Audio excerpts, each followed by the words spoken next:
जो बाबा साहब के संविधान का ओथ लेकर के जो मंत्री बना है उसका क्या औकात है। बाबा साहब भीमराव अंबेडकर का नाम तब तक चलता रहेगा जब तक सूरज चांद रहेगा। यह देश बहुजनों का है, बहुजनों का था और बहुजनों का रहेगा। जब हमारे समाज का जज होगा तो अमित शाह जैसे लोग को बाबा साहब को अपमानित करने का या उनके खिलाफ एक शब्द बोलने का भी जरूरत नहीं होगा, क्योंकि सुओ मोटो कॉग्निजेंस लेने का भी पावर है सुप्रीम कोर्ट और हाई कोर्ट को। अभी भी हो सकता है? बिल्कुल बिल्कुल, अगर जज चाह ले सुप्रीम कोर्ट का, हाई कोर्ट का, तो क्यों नहीं हो सकता है। क्या हो सकता है? एकदम बिल्कुल सुओ मोटो एक्शन हो सकता है उनके खिलाफ। ये लोग गुलाम हैं। क्या गुलाम है? ये गुलाम है, आपके चिराग पासवान गुलाम है, गुलाम है नीतीश कुमार गुलाम है। बाबा साहब के साथ गद्दारी करने वाले बहुजन समाज के नेताओं और बाबा साहब के साथ वफादारी करने वाले बहुजन समाज के नेताओं के बीच लड़ाई है, क्योंकि अब मनुवादी आमने सामने आ ही नहीं सकता, क्योंकि वो मुट्ठी भर है। अच्छा, आपके लिए बाबा साहब फैशन है कि पैशन है? हमारे लिए तो एकदम बिल्कुल पैशन है, हम तो उनके दीवाने हैं। आजकल एक फैशन हो गया है अम्बेडकर का, अम्बेडकर अम्बेडकर अम्बेडकर अम्बेडकर अम्बेडकर अम्बेडकर अम्बेडकर। इतना नाम अगर भगवान का लेते तो स्वर्ग में 7 जन्म के लिए स्थान बना लेते। जिस तरह का बयान आया है अमित शाह का, केंद्रीय गृह मंत्री और भाजपा के बड़े चाणक्य वाले नेता हैं, तो इस मुद्दे पे पूरे देश भर में अमित शाह का विरोध हो रहा है। जितने भी बाबा साहब को मानने वाले लोग हैं सब आहत हुए हैं अमित शाह के इस बयान से, और देश भर में विरोध हो रहा है। विपक्षी दलों के द्वारा भी विरोध हो रहा है, जो संगठन है बहुजन के उनके द्वारा विरोध हो रहा है, और कहीं ना कहीं जो भी व्यक्ति किसी संगठन के साथ नहीं भी जुड़े हैं वे भी आहत हैं, उनकी भावनाएं भी आहत हुई हैं, जो बाबा साहब की वजह से आज इंसानों वाली ज़िंदगी जी रहे हैं। तो इस मुद्दे पे हम बात करेंगे। पटना हाई कोर्ट के वकील साहब हैं, जाने माने वकील साहब, सीनियर वकील हैं अरुण कुशवाहा जी। ये भी जय भीम वाले वकील हैं। आप भी जय भीम जय भीम जय भीम खूब करते हैं, अम्बेडकर अम्बेडकर अम्बेडकर करते हैं। इतना आप भगवान भगवान करते तो स्वर्ग में 7 जन्म के लिए जगह बना लेते अमित शाह के मानने। तो देखिए, सबसे पहले तो मैं कहना चाहता हूँ कि बाबा साहेब अम्बेडकर देश की बड़ी शक्ति हैं, भाव जगाने वाले, दिल ही नहीं दिमागों में भी आग लगाने वाले। जय भीम, नमो बुद्धाय, जय भीम, जय भारत। यह देश बहुजनों का है, बहुजनों का था और बहुजनों का रहेगा।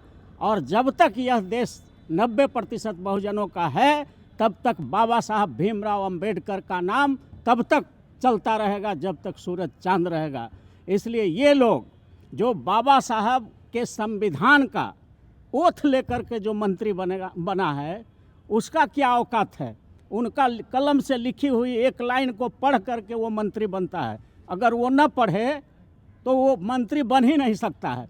और ऐसे लोगों की क्या औकात है जो बाबा साहब को कह दे कि बाबा साहब का नाम से अच्छा था कि भगवान का नाम ले। तो मैं तो बार बार कहता हूँ, पूरे देश के बहुजन समाज से कहता हूँ, खास करके अनुसूचित जाति, जनजाति, अति पिछड़ा, ओबीसी और माइनॉरिटी समाज, जिसके लिए बाबा साहब ने भारत के संविधान में विशेष अधिकार भर दिया है, वैसे तमाम 90% इस देश के बहुजनों से कहना चाहता हूँ कि आप बाबा साहब के संविधान को एक बार बढ़िया से पढ़ लीजिए, सारे रास्ते आपको खुले मिलेंगे। और हम बार बार कहते हैं कि जो मनुवादी ताकतें हैं आज के दिन में वो आमने सामने हमसे लड़ाई नहीं लड़ सकता। जो इस देश के मनुवादी ताकतें हैं वो सामने आमने हमसे लड़ाई नहीं लड़ सकता। इसलिए उसने हमारे समाज के कुछ गद्दार नेताओं को सामने लाना शुरू कर दिया है। इशारा किन की तरफ? इशारा बिल्कुल जिनका आप समझ रहे हैं, देश की जनता जिसको समझ रहा है उसके तरफ है। अब इस देश में बाबा साहब के साथ गद्दारी करने वाले बहुजन समाज के नेताओं और बाबा साहब के साथ वफादारी करने वाले बहुजन समाज के नेताओं के बीच लड़ाई है, क्योंकि अब मनुवादी आमने सामने आ ही नहीं सकता, क्योंकि वो मुट्ठी भर है। हमारे लोगों को आगे कर दे रहा है, हमारे ही लोग को आगे करता है। बिहार में मांझी जी हैं, चिराग जी हैं, इसी तरह से हर जगह पूरा देश में। अच्छा, तो मांझी साहब हैं, बड़े दलित नेता हैं बिहार के। चिराग पासवान भी बड़े दलित नेता युवा में हैं। ये लोग कुछ बोल ही नहीं रहे हैं, इन लोग को तो कुछ लगा नहीं बोलेंगे। ये लोग गुलाम हैं। क्या गुलाम हैं? ये बीजेपी और आरएसएस के जो नेता हैं, जो उनके साथ हैं, जो आरक्षण विरोधी ताकतें हैं भारत में, उनके ये लोग गुलाम हैं। कौन गुलाम है? गुलाम है आपके चिराग पासवान गुलाम है, गुलाम है नीतीश कुमार गुलाम है, गुलाम हैं आपके अमित शाह, नरेंद्र मोदी। ये लोग अपना मन से कुछ कर सकते हैं क्या? जो आरएसएस के यहाँ से इशारा होता है, जो आरक्षण विरोधी और मनुवादी पूंजीवादी ताकतें हैं भारत की, उन लोगों का गुलाम है ये लोग। पूंजीवादी ताकतों की गुलामी का आप लोग बाबा साहब का संविधान पढ़े हैं तब वकील बने हैं, और बाबा साहब का संविधान पढ़ के ही लोग जज बनते हैं, और बाबा साहब के लिखे हुए लाइन को पढ़ के लोग मंत्री बनते हैं। बाबा साहब का इस तरह का अपमान करने की मंशा क्या रही है अमित शाह की? बिल्कुल सीधी सी मंशा उसका साफ है कि बहुजन समाज के, और ये बीजेपी और आरएसएस का प्लानिंग है कि कुछ कुछ ऐसे बात बोलते रहो कि ये बहुजन समाज के जो लोग हैं 90% इस देश में, अनुसूचित जाति, जनजाति, अति पिछड़ा, ओबीसी और माइनॉरिटी, ये समाज अपने हक के लिए लड़ने के बजाय इसी सब काम में उलझा रह जाए। और इसलिए हर देखिएगा हर 2 महीना, हर 1 महीना, हर 6 महीना पर एक ऐसा काम वो कर देता है कि हमारे देश के जितने भी बुद्धिजीवी हैं, जितने नेता हैं हमारे, वो सब उसी का जवाब देने में लग जाते हैं। और अपनी जो लड़ाई है इनकी, जो सत्ता होता है, सत्ता का मतलब हमारा हमेशा होता है न्यायपालिका, कार्यपालिका, विधायिका, नेशनल मीडिया और प्राइवेट सेक्टर। बाबा साहब के भारत के संविधान का अगर गहन अध्ययन करिएगा तो उसमें सत्ता का 4 पावर हाउस है, न्यायपालिका, कार्यपालिका, विधायिका और नेशनल मीडिया। और इन चारों तंत्रों में हमारे बहुजनों का, एससी, एसटी, एमबीसी, ओबीसी और माइनॉरिटी का हिस्सेदारी अभी भी 10%, किसी में 2%, किसी में 20% है। तो इसलिए सत्ता के चारों अंगों में 90% हिस्सेदारी का आंदोलन खड़ा न हो जाए इस देश में बहुजनों के तरफ से। इसलिए हमारे बहुजन समाज के बुद्धिजीवियों को, गरीबों को, दलितों को, पिछड़ों को, अकलियतों को वो लोग गुमराह करते रहता है कि इसी का जवाब देने में अपना एनर्जी लगाते रहे। एक चीज़ पूछते सर, जैसा कि नियम है संवैधानिक कि सदन में कोई भी सदस्य कुछ भी बोलते हैं उसके लिए सदन के बाहर कहीं मुकदमा एफआईआर वगैरह नहीं हो सकता, चाहे कोर्ट पर भी टिप्पणी कर दें तब भी न्यायालय की अवमानना का केस दर्ज नहीं होगा। तो अमित शाह पर तो सदन के बाहर कोई कार्रवाई हो नहीं सकती, सदन के भीतर क्या हो सकता है? देखिए, सभापति जो वहाँ के अध्यक्ष होते हैं लोकसभा के, दोनों सदन में इनके खिलाफ प्रस्ताव लाया जा सकता है। अनपार्लियामेंट्री शब्द का अगर आप इस्तेमाल करते हैं तो ये भारत देश है और यहाँ बाबा साहब का ही संविधान है। समझना चाहिए इन लोग को कि यहाँ राष्ट्रपति का भी शासन नहीं है, प्रधानमंत्री का भी शासन नहीं है, चीफ जस्टिस ऑफ इंडिया का भी शासन नहीं है, इन मंत्रियों का शासन भी नहीं है।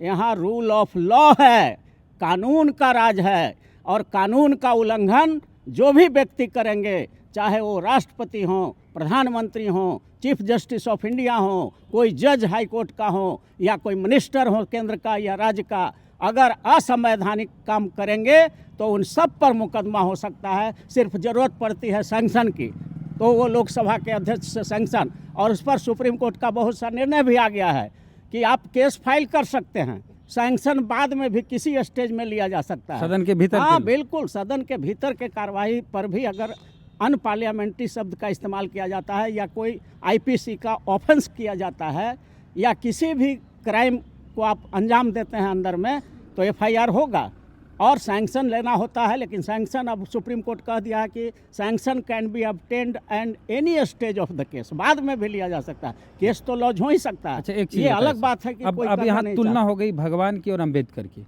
आप भगवान वाले हैं कि अम्बेडकर वाले हैं? देखिए, हम जगदेव बाबू के घर के गांव के रहने वाले हैं, कुर्था, और वहाँ 1973 में इंटरनेशनल सम्मेलन हुआ था, देश भर के गरीब वहाँ आए थे। उस समय हम बच्चा थे, छोटा थे, 7वां 6ठा में पढ़ते थे, और वहाँ जनेऊ की होलिका दहन किया गया था। अब 5-7 देशों से गरीबों के नेता आए थे, डरबन से, और वो नेल्सन मंडेला कहाँ, साउथ अफ्रीका से, कहाँ से लोग आए थे। हम तो उस व्यू के हैं। लालू यादव बोले हैं कि अमित शाह पगला गए हैं। एकदम बिल्कुल, ये जो गृह मंत्री के पद पर है उसको इतना तो ज्ञान होना ही चाहिए कि हम इतना बड़ा रिस्पेक्टेड पद पर हैं, देश का गृह मंत्री हैं, तो कम से कम हमको जो भी बात बोल रहे हैं अनपार्लियामेंट्री नहीं हो, अपने देश के महापुरुषों का अपमान न हो, ये बात तो उसको समझना चाहिए। इसलिए लालू यादव क्या, देश के एक एक बहुजन को खड़ा हो जाना चाहिए इन लोगों के खिलाफ। जो हमारा 120 करोड़ जनसंख्या है भारत में, शेड्यूल कास्ट, शेड्यूल ट्राइब, अति पिछड़ा, ओबीसी और माइनॉरिटी का, भारत में हम 120 करोड़ हैं, ये लोग 20-22 करोड़ है। तो ये आरक्षण विरोधी पूंजीवादी ताकतों के खिलाफ और इस तरह के जो अफवाह फैलाया जा रहा है, बाबा साहब के खिलाफ जो अनर्गल प्रलाप किया जा रहा है, ऐसे लोगों के खिलाफ 120 करोड़ हमारे देश के अनुसूचित जाति, जनजाति, अति पिछड़ा और अल्पसंख्यक समाज को एकत्रित हो जाना चाहिए और इस बार होगा। अच्छा, आपके लिए बाबा साहब फैशन है कि पैशन है? हमारे लिए तो एकदम बिल्कुल पैशन है। हम तो उनके दीवाने हैं और उनके रास्ता पर चल करके हमने बिहार में न्यायिक सेवा में आरक्षण लागू करवाया। बाबा साहब का एक लाइट से हमने इतना हंगामा कर दिया बिहार में कि सुप्रीम कोर्ट को आदेश करना पड़ा कि बिहार न्यायिक सेवा में डिस्ट्रिक्ट जज तक आरक्षण होना चाहिए और 17 के जनवरी में हमने यहाँ लागू करा दिया। यही नीतीश कुमार को दबाव दे करके हम लोग किए। हम लोग रथ निकाले थे, वोट बिगाड़ सत्ता उखाड़ रैली निकाले थे वकीलों का कि अगर आरक्षण नहीं दिया जाएगा यहाँ बिहार के न्यायिक सेवा में तो वोट बिगाड़ेंगे, सत्ता से उखाड़ेंगे, तो देना पड़ा। उसी तरह अभी जो हमारा प्लान है, सुप्रीम कोर्ट, हाई कोर्ट जजेज अपॉइंटमेंट रिजर्वेशन बिल हमने तैयार किया है। उस विधेयक की कॉपी है हमारे पास, वो पूरा देश में हम लोग भेज रहे हैं सारे सांसदों को कि इस विधेयक को पारित करा दो। सुप्रीम कोर्ट और हाई कोर्ट में भी all India judicial service commission बन जाएगा, वैकेंसी निकलेगी, पीटी होगा, मेन टेस्ट होगा, इंटरव्यू होगा, तब जाकर के जज जो है वहाँ बनेगा और SC ST OBC माइनॉरिटी के लिए आरक्षण भी होगा उसमें। ये विधेयक है। अगर कोई सांसद चाहते हो कि ये विधेयक का कॉपी उन्हें चाहिए तो मैं अपना नंबर दे रहा हूँ 9431002499।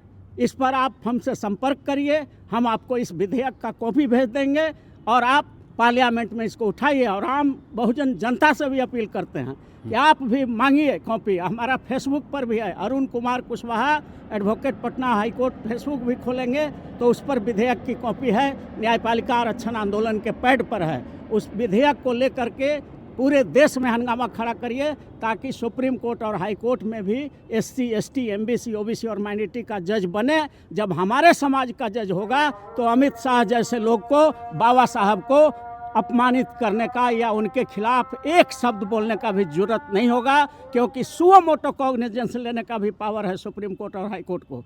स्वतः संज्ञान लेकर के भी इनके खिलाफ एक्शन लिया जा सकता है। अभी भी हो सकता है? बिल्कुल बिल्कुल, अगर जज चाह ले सुप्रीम कोर्ट का, हाई कोर्ट का, तो क्यों नहीं हो सकता है? क्या हो सकता है? एकदम बिल्कुल सुओ मोटो एक्शन हो सकता है उनके खिलाफ कि इस तरह का बयानबाजी, देश के महापुरुषों को अपमानित करना एक गृह मंत्री के लिए ये अनपार्लियामेंट्री बर्ड के बराबर है और एक क्राइम है, देश के खिलाफ क्राइम अगेंस्ट नेशन है। इसलिए अगर सुप्रीम कोर्ट चाहे तो खुद कॉग्निजेंस ले सकता है, सुओ मोटो कॉग्निजेंस लेकर उनको शोकॉज कर सकता है, नोटिस कर सकता है, उन पर एक्शन ले सकता है। ये सब है अधिकार, सब बाबा साहब ने संविधान में दिया है पार्लियामेंट।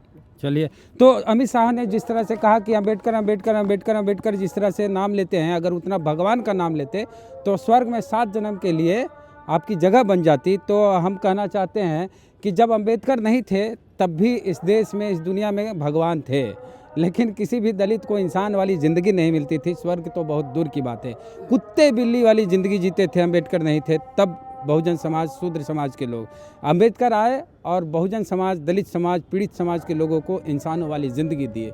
तो स्वर्ग का अगर कहीं है तो इसी धरती पर है, और स्वर्ग बनाना है, स्वर्ग में जाना नहीं है, इसी देश को स्वर्ग बनाना है। और इस देश में स्वर्ग कैसे बनेगा? बाबा साहब के संविधान से बनेगा। तो बाबा साहब का अपमान जिस तरह से किया गया, उसको लेके पूरे देश में बवाल हो रहा है, विरोध हो रहा है। वकील साहब ने जो कुछ कहा उस पर आपकी क्या राय है? प्रतिक्रिया दीजिए कमेंट बॉक्स में। जय भीम, जय भारत, नमो बुद्धाय।